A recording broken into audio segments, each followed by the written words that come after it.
મારું નામ ડાંગર અંતરિક્ષા છે. આજે અમારી બધાની સ્કૂલ થઈ ગઈ છે. 8 જૂનના બધાની સ્કૂલ સ્ટાર્ટ થઈ છે.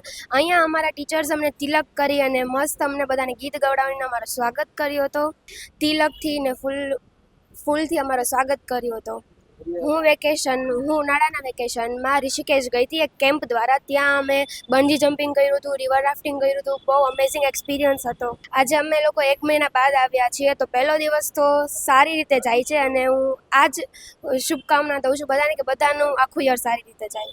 મારું નામ અક્ષ નથવાણી છે. આજે સ્કૂલની શરૂઆત અમે ભગવાનના આશીર્વાદથી કરી, પ્રાર્થના કરી અને સાથે સાથે અમને ટીચર્સે ચાંદલો પણ કરી દીધો અને અમે ખૂબ સરસ મજાનું ગીત ગાયું એસેમ્બલીમાં.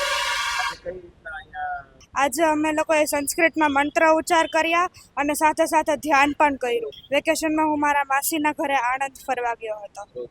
મારું નામ ધ્યાના ગોયલ છે અને હું શ્રી વિજય મોદી સ્કૂલમાં અભ્યાસ કરું છું 9મા ધોરણ. હું, મારા મમ્મી અને પપ્પા અમે ત્રણેય મનાલી ફરવા ગયા હતા અને ત્યાં મેં ઘણું બધું શીખ્યું, જેમ કે રિવર રાફ્ટિંગ છે, ટીમ વર્ક છે, એવી ઘણી બધી જાતની એક્ટિવિટીઝ હતી જે મેં મારા પોતાની જાતે કરી. આજે પહેલાં તો મેં ઘરે જઈને ઘરેથી મેં ભગવાનના દર્શન લીધા, મમ્મી પપ્પાને પગે લાગી અને પહેલા દિવસની શરૂઆતે હું સ્કૂલે આવી.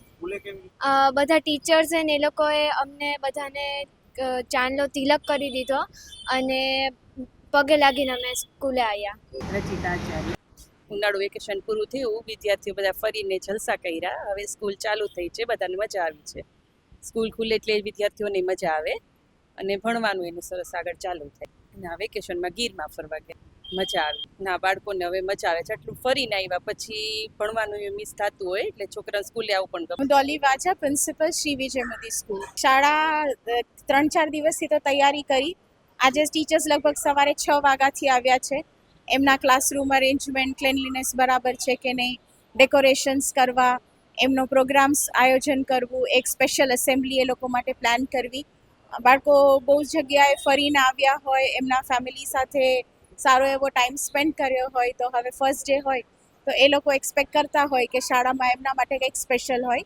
અત્યારે એક મંત્રોચ્ચારનું આયોજન છે, જેમાં આપણે એવું માનીએ કે વૈદિક સંસ્કૃતિ પ્રમાણે મંત્રોચ્ચાર કરવાથી વાતાવરણ પવિત્ર અને શુદ્ધ થાય અને બધા માટે સારું રહે. તો મંત્રોચ્ચારનું આયોજન છે અને ત્યારબાદ ટીચર અને બાળકનું બોન્ડિંગ થાય. આજે શૈક્ષણિક કાર્ય બહુ ઓછું અને બાળક અને ટીચરનું બોન્ડિંગ થાય એના પ્રયત્નો રહેશે.